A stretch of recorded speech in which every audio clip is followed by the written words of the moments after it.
नमस्कार, मी स्मिता आणि मी Sujata. S cooking चॅनलमध्ये आपल्या सगळ्यांचं खूप खूप स्वागत आहे. आज आपण बघणार आहोत कोफ्ता चाट.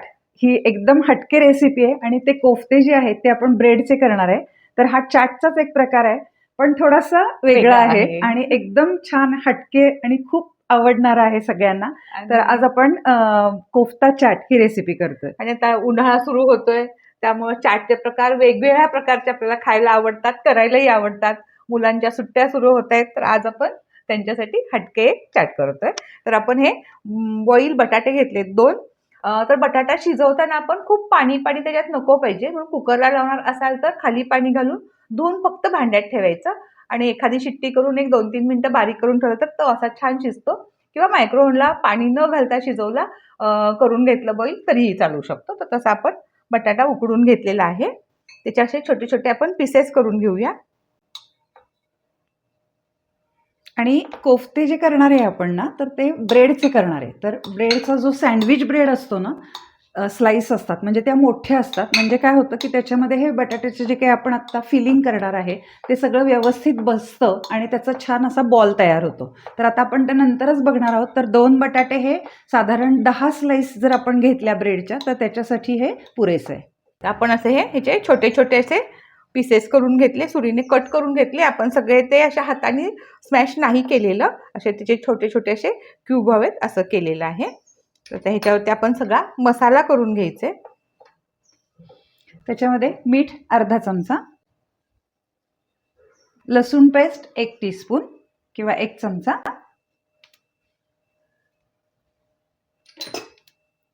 आल्याची पेस्ट अर्धा चमचा,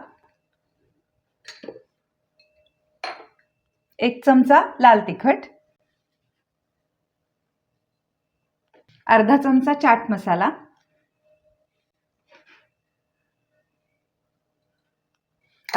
अर्धा चमचा धने पावडर, अर्धा चमचा जिरे पावडर, कोथिंबीर घालूया बारीक चिरलेली आणि बारीक चिरलेला कांदा साधारण पाव कप.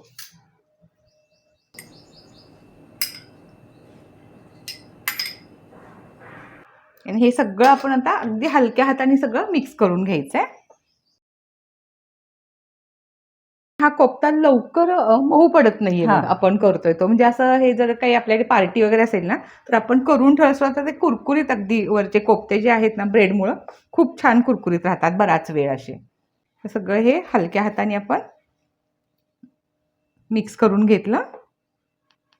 आणि चाटचं कसं असतं की सगळी तयारी जर आपल्याकडे असेल, आता फॉर एक्झाम्पल आपण आत्ता मसाला बटाटा केला जो आपण कोफ्ते बनवणार आहे, त्याच्यानंतर आपल्याला हिरवी चटणी लागते, नंतर चिंचेची चटणी लागते. तर आपण स्टेप बाय स्टेप ह्याची जर तयारी करून ठेवली तर चाट हे नंतर फक्त सर्विंग राहतं. तर तसं आत्ता आपला मसाला बटाटा तयार करून झालाय. आता आपण चिंचेची चटणी करतोय, तर त्याच्यासाठी आपण पाव कप भरून चिंच घेतली होती, सीडलेस म्हणजे त्याचे बी काढून आपण घेतलेले, आणि 4 खजूर असं घालून आपण हे 2 तास सगळं अर्धा कप पाणी घालून भिजत ठेवलं होतं.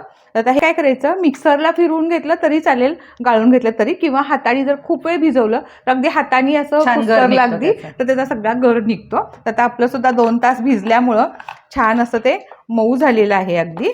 तर अगदी हाताने सुद्धा असं करून घेतलं तर सगळा त्याचा गर असा निघतोय. तर आता आपण हे काढून घेऊया आणि मग चटणी करायला घेऊया.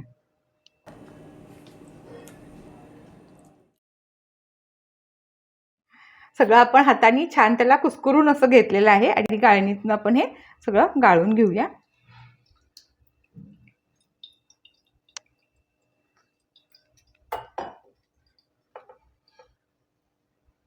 आणि आपली वर्षभर स्टोअर होणारी आपली आमचुराची जी चटणी आहे तर ती सुद्धा आपण चिंचेचा चटणीचा पर्याय म्हणून आपण अपलोड ऑलरेडी केलेली आहे. ती वर्षभर टिकते बाहेर, तर ती सुद्धा तुम्ही यूज केली तरी चालेल. अगदी छान सगळा, अगदी थोडेसे ह्याच्या आतल्या साली वगैरे फक्त राहिलेल्या आहेत, सगळं आपण हे असं काढून घेतलेलं आहे. म्हणजे घालतानाच भिजत काय करायचं, आपल्या चिंचेच्या बिया आणि खजूरच्या बिया काढून घ्यायच्या, म्हणजे मग इथे येत नाही ते. आपला खाली असा अगदी गर छान तयार झालेला आहे. तर आता आपण ह्याला आता शिजवून घ्यायचंय. तर आता आपण ही दुसरी स्टेप याची आहे ते तर शिजवून घ्यायची. म्हणजे अगदी आपण सगळं स्टेप बाय स्टेप करतोय. आता आपला चिंचेचा आणि खजूरचा असा गर असा एकदम असा मस्त प्लेन अगदी दाटसर दाटसर झालेला अगदी एकदम. छान तयार झालेला आहे. आता आपण गॅस सुरू करूया, कारण हे आपल्याला सगळं शिजवून घ्यायचंय.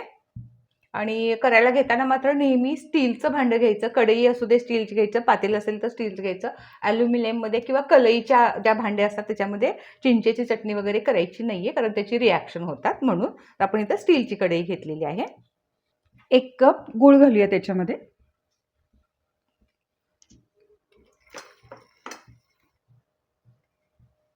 आणि पाव कप पाणी घालूया, कारण आपला ऑलरेडी कोळ जो होता खजुराचा आणि चिंचेचा तो छान दाटसर होता. आपण त्याच्यामध्ये गूळ घातला आणि ते शिजवणार आहे 5 मिनिटं बारीक गॅसवर. तर ते आणखीन दाट होईल. आणि आता आपल्याला कशाला वापरायची ही चटणी त्याच्यावरती थोडंसं पाण्याचं प्रमाण राहील. पाणीपुरीला थोडंसं पातळ असतं, किंवा आपण जेव्हा दहीवडे किंवा हे जे आज आपण कोफ्ता चाट करणार आहे त्याला थोडंसं घट्टसर लागतं. त्यामुळे आपण पाण्याचं प्रमाण इथं अगदी पाव कप घेतोय. आणि शिजवल्यामुळं काय होतं की ते छान टिकाऊ पण होते आपली हां. चटणी. म्हणजे जरी फ्रीजमध्ये ठेवलं तर भरपूर दिवस आपली अगदी ही चटणी टिकते. 3-4 मिनिटं आपण छान ह्याला बारीक गॅसवरती शिजवून घेतलं. याचा रंग पण किती गोड अगदी मस्त आलेला आहे. गोड तर आहेच आहे चटणी, पण रंग सुद्धा खूप छान आलेला आहे. ती म्हणायची बघा किती गोड दिसते, तसं झालं माझ्याकडून. अगदी छान दिसतोय रंग. आणि हे थोडासा घट्ट पण झालेला आहे. आता आपण हिचं बाकीचा मसाला सगळा घालून घेऊया. अर्धा टीस्पून मीठ, आमचूर पावडर अर्धा चमचा, धने पावडर अर्धा चमचा, जिऱ्याची पावडर अर्धा चमचा आणि लाल तिखट आपण अर्धा चमचा घालतोय.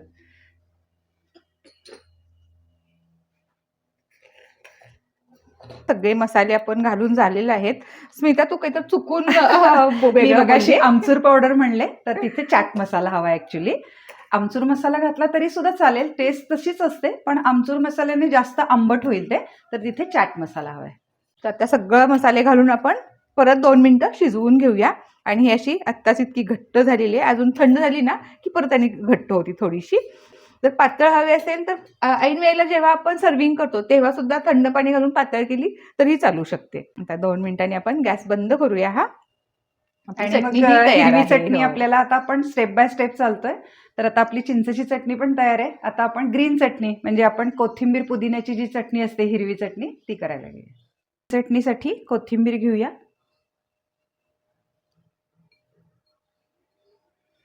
कोथिंबीरीचं प्रमाण जास्त घ्यायचं. आपण 1 कप जवळजवळ कोथिंबीर घेतली आहे, किंवा अगदी आपली छोटी एक जुडी अशी. मस्त बागेतला आज फ्रेश पुदिना काढून आणलाय, तर त्यामुळं तो असे छोटी छोटी पानं आहेत. आणि जेवढा पुदिना आपण खुडून टाकू ना तेवढी फ्रेश फ्रेश पानं येत राहतात. तर हा नुकताच आता सुरू झालाय यायला, तर ते थोडंसं आपण घालूया पुदिना. उन्हाळ्यात पुदिन्याचा खूपच उपयोग होतो, त्यामुळे पुदिना उन्हाळ्यात उलट खूप छान फुलला जातो. म्हणजे किती कुंडी अशी मस्त भरली अगदी. हिरव्या मिरच्या तुमच्या आवडीनुसार. इवन पुदिना सुद्धा जर कुणाला खूप आवडत नसेल तर पुदिन्याचं प्रमाण तुमच्या आवडीप्रमाणे करा. एक 4 ते 5 मिरच्या, लसूणच्या पाकळ्या आहेत 3-4 आणि थोडासा आल्याचा तुकडा.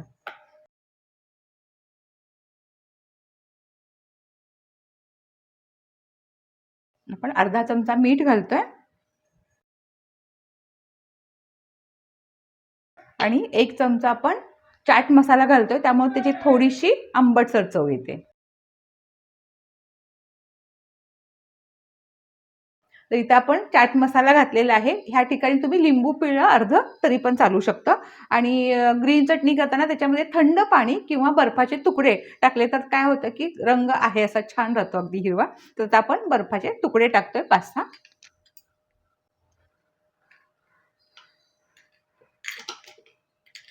कारण आपण ऑलरेडी पुदिना कोथिंबीर सगळं धुवून घेतलं असतं, त्यालाही पाणी असतंच आहे. त्यामुळे एवढ्या ह्याच्यामध्ये ते मस्त अगदी बारीक होऊन जाईल. ग्रीन चटणी पण आपली झाली आहे. अशी कन्सिस्टन्सी आहे, ह्याच्यापेक्षा पातळ नको, म्हणजे ती छान कोफ्त्यावर पडते व्यवस्थित. तर आता आपली चाटची सगळी तयारी पूर्ण होत आली आहे. आपली चिंचेची चटणी पण झाली, ग्रीन चटणी पण झाली, बटाटा पण झाला आणि आता आपण दही करून घेऊया. तर आता 1 कप दही आहे. इथे तुम्ही घरचं लावलेलं घेतलं तरी हरकत नाही आहे किंवा विकतचं मिळतं ते आणलं तरी हरकत नाही आहे. तर आता रवीनं काय करूया, हे सगळं एकजीव करून घेऊया व्यवस्थित. फक्त दही खूप आंबट नको आहे, नाहीतर मग साखर खूप बसते त्याच्यामध्ये आणि दह्याची टेस्ट थोडी कमी होते मग. त्यामुळे थोडंसं असं गोडसर दही घ्यायचं. एकजीव केल्यानंतर थोडंसं रवीनं घुसळून घेऊया, म्हणजे ते आणखीन स्मूथ होतं. रवीनं छान आपण घुसळून घेतलंय आणि मस्त एकजीव झालंय ते अगदी. आता त्याच्यामध्ये मीठ आणि साखर आपण घालून घेऊया. अर्धा चमचा आपण मीठ घालतोय आणि आवडीनुसार साखर आहे. आपण इथं 2 टेबलस्पून सपाट घेतलेली आहे.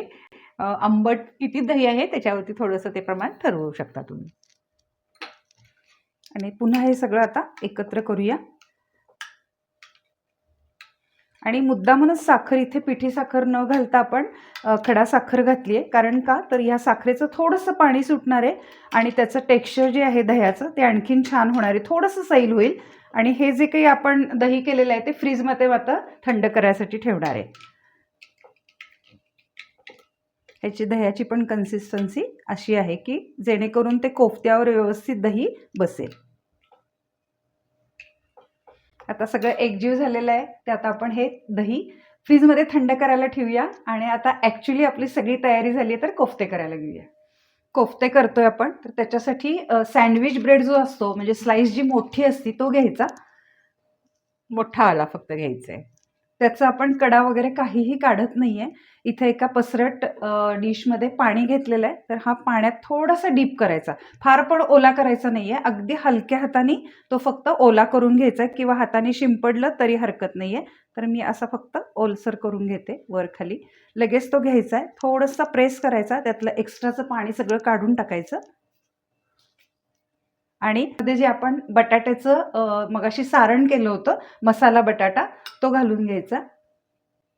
आणि हे प्रत्येक जेव्हा आपण स्लाइस बुडवतोय तेव्हा पटपट ते सगळं करून घ्यायचं, म्हणजे ते छान सगळं मिळून येतं एकत्र. बॉल तो छान असा तयार होतो. आता एवढं आपण त्याच्यामध्ये सारण घातलंय, साधारण 1 टेबलस्पून भरून इतकं सारण घातलंय आणि फक्त आता काय करायचं, हा एकदम असा बॉल तयार करायचा. आणि आपण त्याच्या कडा सहित घेतलेला आहे, त्याही खूप छान कुरकुरीत लागतात, त्यामुळे कडा वाया नाही घालवायचे. आणि ह्याचा असा बॉल तयार करायचा. ओला केल्यामुळं काय होतं, एकतर तो ब्रेड सगळा मस्त असा चिकटून बसतो आणि त्याचा बॉल व्यवस्थित तयार होतो. म्हणून आपण थोडासा ब्रेड ओलसर करून घेतलाय आणि आता हा सगळीकडून बघा कुठूनही उघडा फुटत म्हणजे नाहीये. फुटलेला नाहीये, सगळा बंद झालेला आहे व्यवस्थित. आपण कडा पण घेतलेले आहेत. जेव्हा हे तळणार आहे आपण, तेव्हा ते मस्त असं कुरकुरीत लागणार आहे. तर आता याच पद्धतीनं आपण सगळे बॉल तयार करून घेऊया.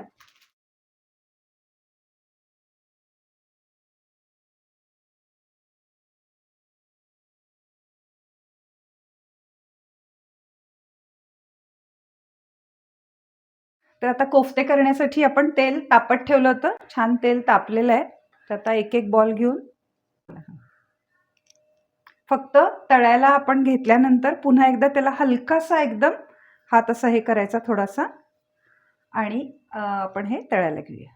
आणि फ्लेम याची मात्र मोठी ठेवायची, आपल्याला हाय फ्लेमवरती तळायचं आहे. कारण आता आपलं सगळं बॉईल वगैरे केलेले बटाटा वगैरे सगळं घातलेलं आहे, तर वरून फक्त आपल्याला ब्रेड कुरकुरीत व्हायला पाहिजे. त्यासाठी आपण हाय फ्लेमवर तळलं की काय होतं, तेल पण खूप कमी पिलं जातं. आणि ब्रेड आपला ऑलरेडी भाजलेला असतो, तर त्यामुळे फक्त जे काही पांढरा भाग आहे ब्रेडचा, तो मस्त क्रंची होण्यासाठी हाय फ्लेमवर आपण खरपूस तळून घेऊया. आणि जर तुम्हाला छोटे छोटे करायचे असतील, तर खरं तळलेलं नको असेल ना, तर सुद्धा आप्पे पात्रामध्ये छोटे छोटे करून सॅलो फ्राय करून घेतले ना, तरी सुद्धा चालू शकेल. खरं हे म्हटलं अगदी म्हणजे हो, म्हणजे त्याच्यासाठी अगदी फक्त पौष्टिक. ब्रेडच्या स्लाइस जे आहेत ना ते छोटे हव्यात. म्हणजे सँडविच ब्रेड न घेता तुम्ही दुसरा कुठलाही ब्रेड जरी घेतला तरी त्याचे छोटे छोटे बॉल तयार होतील. तुम्ही बॉल बघू शकता की कुठूनही फुटलेला नाहीये, तो परफेक्ट, तो सगळा एकमेकाला असा मस्त चिकटलेला आहे आणि त्याचा बॉल जसाच आहे तसाच छान राहिलाय. आणि त्याला आता रंग पण यायला लागलाय छान खरपूस असा. आणि खूप वेळ करून आपण खूप वेळ नाही ठेवायचे, झाले की लगेच तळायला घ्यायचे. म्हणजे परत काय होतं, जर खूप वेळ ठेवलं तर ते सुटलं जाईल, म्हणून करताना परत एकदा दाबून पण घ्यायचा. मस्त रंग आलाय आणि आता या रंगावर आपल्याला सगळे हे बॉल तळून घ्यायचे. आता गॅस बारीक करूया आपण आणि हा बॉल जो आहे तो काढून घेऊया. मस्त रंग आलाय आणि तेल सुद्धा कुठेही पिलेलं नाहीये. अदरवाईज ब्रेडचं आपल्याला असं वाटतं तेल पितोय, तर आपण गॅस बारीक केलेला नव्हता, त्याच्यासाठीच मोठ्या गॅसवर आपण तळलेलं आहे. आणि आता याच पद्धतीनं याच रंगावरती आपण सगळे जे काही बॉल आहेत ते तळून घेऊया.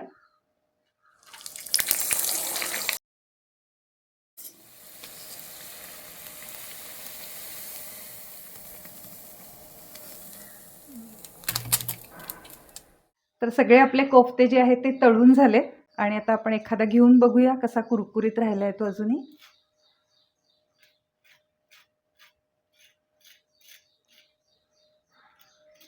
ही जी कड होती ती पण इतकी मस्त कुरकुरीत झाली आहे. तर छान मस्त कुरकुरीत झालेत सगळे आणि एवढ्या प्रमाणामध्ये आपले 10 कोफ्ते तयार झालेले आहेत. तर आता ॲक्च्युली सर्व कसं करायचं ते बघूया. तर आता असे कोफ्ते घ्यायचे आणि ते असे त्याचे 2 भाग करायचे. म्हणजे थोडक्यात मस्त क्रंची, अगदी केवढा छान त्याचा आवाज येतो कापताना सुद्धा. आणि एकेका डिशमध्ये आपण जेव्हा एकेका माणसाला सर्व करतो तेव्हा तुम्हाला एक एक कोफ्ता असा कट करून सर्व करायचा आहे. तर आता आपण इथे 2-3 कोफ्त्याचं सर्विंग बघूया.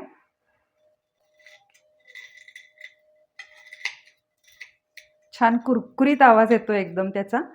हे असे ओपन करून ठेवायचे कोफ्ते आणि जसं आपण SPDPला करतो म्हणजे शेवपुरी दहीपुरीला, तसं ह्याचं सर्विंग आहे. तर आता चटणी आपण सगळ्या इथं दही फ्रीजमध्ये ठेवलं होतं, मस्त थंड झालेलं आहे. आता हिरवी चटणी जी होती तर त्याच्यामध्ये आपण बर्फ घातला होता आणि इतका मस्त रंग हिरवा राहिलेला आहे. ह्याच्यात कुठलाही कलर आपण घातलेला नाही आहे. त्याची आपलं कन्सिस्टन्सी पण खूप छान आहे.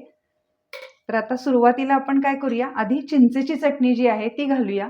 त्यामुळं काय होतं की ह्याला गोडसरपणा येतो एक प्रकारचा. त्यामुळे आधी नेहमी चिंचेची चटणी वापरायची.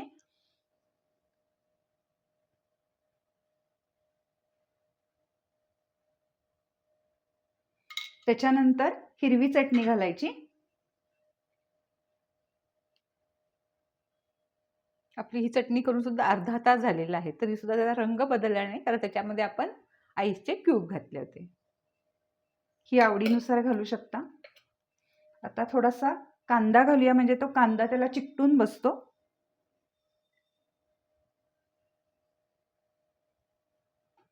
आता दही घालूया.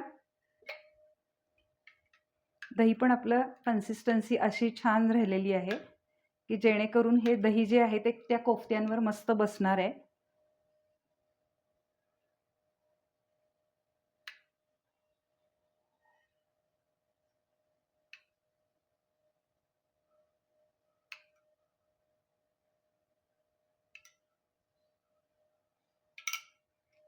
आणि शेवटी त्याच्यावरती आता शेव घालायची, म्हणजे ती त्या दह्याला चिकटून बसते. ती पण आपण हाताने स्प्रिंकल करूया.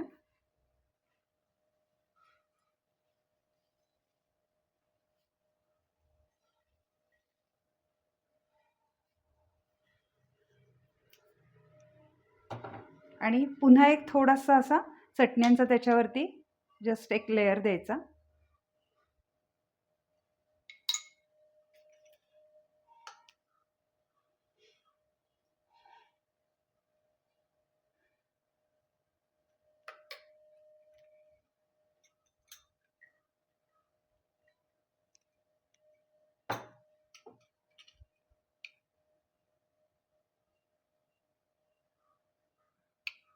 आणि थोडासा चाट मसाला स्प्रिंकल करायचा त्याच्यावरती.